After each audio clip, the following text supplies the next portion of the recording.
Assalamualaikum warahmatullahi wabarakatuh. Innal hamdalillah nahmaduhu wa nasta'inuhu wa nastaghfiruh wa na'udzu billahi min shururi anfusina wa min sayyiati a'malina. May yahdihillahu fala mudilla lahu wa may yudlilhu fala hadiyalah. Asyhadu an la ilaha illallah wahdahu la syarikalah wa asyhadu anna Muhammadan abduhu wa rasuluh alladzi la nabiyya wa la rasula ba'da. Ikhwatul iman rahimakumullah, para jamaah pengajian online yang dirahmati Allah Subhanahu wa taala. Kita di kesempatan kali ini, di pertemuan kali ini masuk ke dosa yang ke-10. Dosa yang istilahnya dicantumkan oleh Imam Az-Zahabi nomor 10 di antara dosa-dosa besar, yakni az-zina. Zina ini adalah hubungan yang dilakukan oleh dua orang yang tidak pada tempatnya atau bukan haknya. Ikhwatul iman rahimakumullah, zina ini memang dosa yang istilahnya tidak mungkin dilakukan oleh seorang diri. Tentu ada lawannya atau ada kawannya, laki-laki dan perempuan. Zina saja dosa besar, apalagi antara dua jenis lawan jenis ini dosa besar, apalagi sesama jenis melakukan hal yang tidak disukai atau dimurkai oleh Allah Subhanahu wa taala. Larangan dalam Al-Qur'an sangat jelas sekali. Terbukti dalam Al-Quran disebutkan wala taqrabuz zina innahu kana fahisyatan wa sa'a sabila. Wala taqrabuz zina, dan jangan sekali-kali kamu mendekati zina. Innahu, sesungguhnya, kana fahisyatan, zina itu adalah perbuatan fahsya, wasa asabila, dan sejelek-jeleknya jalan. Ini termaktub dalam surat Al-Isra ayat 32. Ikhwatul iman rahimakumullah, dalam ayat ini Allah Subhanahu wa taala menggunakan kalimat mafhum muwafaqah, atau jangankan untuk berzina, untuk mendekatinya saja itu dilarang oleh Allah Subhanahu wa taala dalam ayat ini. Kenapa zina itu dilarang? Pertama, karena fahisyah ini merupakan perbuatan yang fahsya, wasa asabila, dan juga sejelek-jeleknya jalan. Kalau menurut para ulama, fahsya ini harus dihukum bukan hanya di akhirat saja, tapi di dunia pun harus mendapatkan balasan atau akibat dari perbuatan yang dilakukan, dalam hal ini perbuatan zina.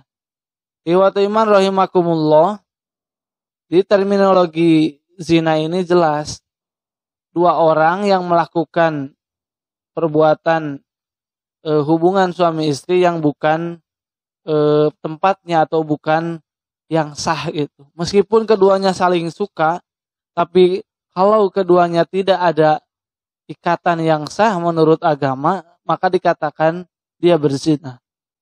Maka ikhwatul iman rahimakumullah, kalau ada sekelompok orang yang mengatakan, wah tidak apa-apa zina, toh kita suka sama suka. Itu pemahaman yang keliru, pemahaman yang sangat istilahnya fatal gitu. Karena zina dimaknai sebagai istilahnya didefinisikan bahwa zina itu ketika dua-duanya tidak suka, tidak mungkin. Justru terminologi atau istilah zina dalam Islam begitu jelas. Hubungan yang dilakukan antara laki-laki dan perempuan yang bukan haknya atau tidak ada ikatan yang sah menurut agama atau belum nikah.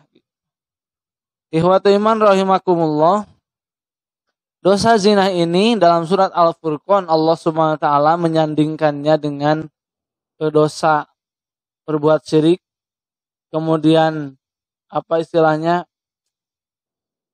dosa membunuh, dan yang ketiga Allah sandingkan dengan kalimat yaznun.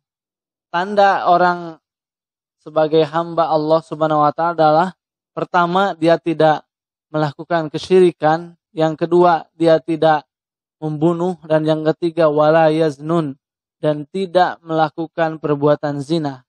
Wa may yaf'al dzalika, barang siapa yang melakukan hal itu, yalqa asama, maka dia akan mendapatkan dosa atau balasan, yudha'af lahul adzab, yang akan dilipat gandakan baginya siksa yaumal qiyamati, dan akan disiksanya itu pada hari kiamat, wa yakhlud, dan dikekalkan fihi, di dalam neraka tersebut, muhanan, dalam keadaan terhina.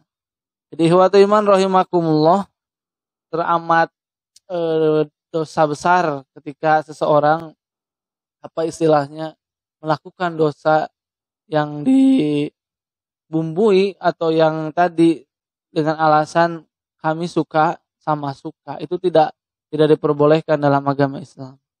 Ikhwatul iman rahimakumullah, nanti efeknya atau konsekuensi dari istilahnya perbuatan ini adalah hancurnya tatanan sosial. Kita bisa bayangkan jika satu orang perempuan contohnya berzina dengan 10 orang laki-laki. Tentu kita akan bingung bapaknya yang mana nanti ketika si anak telah lahir. Maka Islam memberikan sistem atau memberikan aturan yang namanya pernikahan. Nah, pernikahan ini di samping merupakan perintah dan juga menjaga fitrah manusia, menikah ini adalah menjaga tatanan sosial dan menjaga keturunan.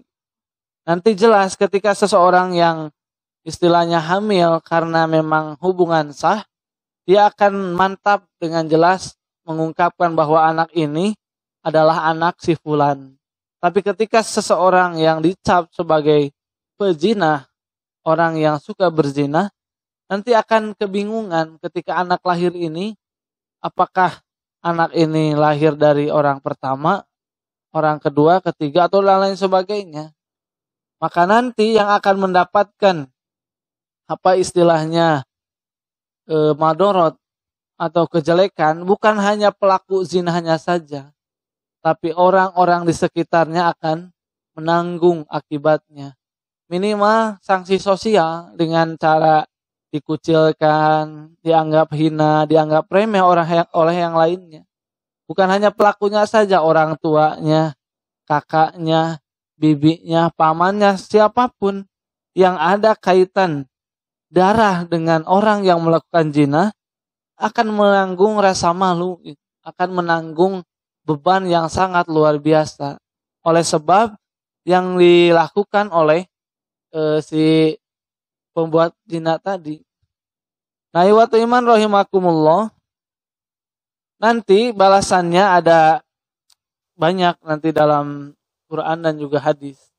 Kita akan bahas di pertemuan kali ini hanya ayat Al-Qur'annya saja. Insyaallah di part kedua akan membahas tentang hadisnya. Terakhir dalam surat An-Nur, Allah Subhanahu wa taala berfirman, Az-zani waz-zani, az-zaniyatu waz-zani, perempuan yang berzina dan laki-laki yang berzina, fajlidu kulla wahidin minhuma, maka jilidlah atau lemparlah. Jilid ini bukan lempar tapi pecut ya. Kulla wahidin minhuma mi'ata jaldah. Setiap dari keduanya itu 100 kali cambukan. Nah, ikhwatul iman rahimakumullah, ayat ini menjelaskan tentang jika ada dua pasangan yang melakukan zina tapi belum pernah melakukan pernikahan sebelumnya. Jadi kalau ada ABG belum nikah terus kemudian zina, maka dihukumi dengan 100 kali cambukan. Namun beda lagi nanti ketika orang yang melakukan zina ini sudah melangsungkan pernikahan sebelumnya, maka dia bukan hanya di istilahnya itu, bukan hanya di jilid atau dipecut, tapi sudah naik level menjadi dirajam sampai meninggal dunia.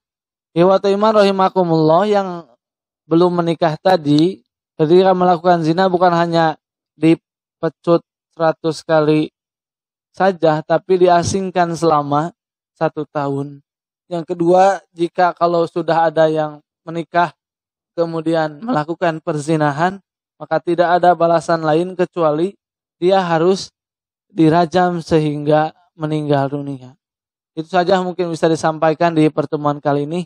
Insyaallah di pertemuan yang selanjutnya kita akan bahas mengenai dosa zina, tapi menurut hadis-hadis Rasulullah SAW, tentu dosa ataupun balasan apa yang akan didapatkan oleh pelaku zina. Aqulu qouli hadza wa astaghfirullah li wa lakum. Rabbana hab lana min azwajina wa dzurriyyatina qurrata a'yun waj'alna lil muttaqina imama. Rabbighfirli wa liwalidayya wa lil mu'minina yauma yaqumul hisab.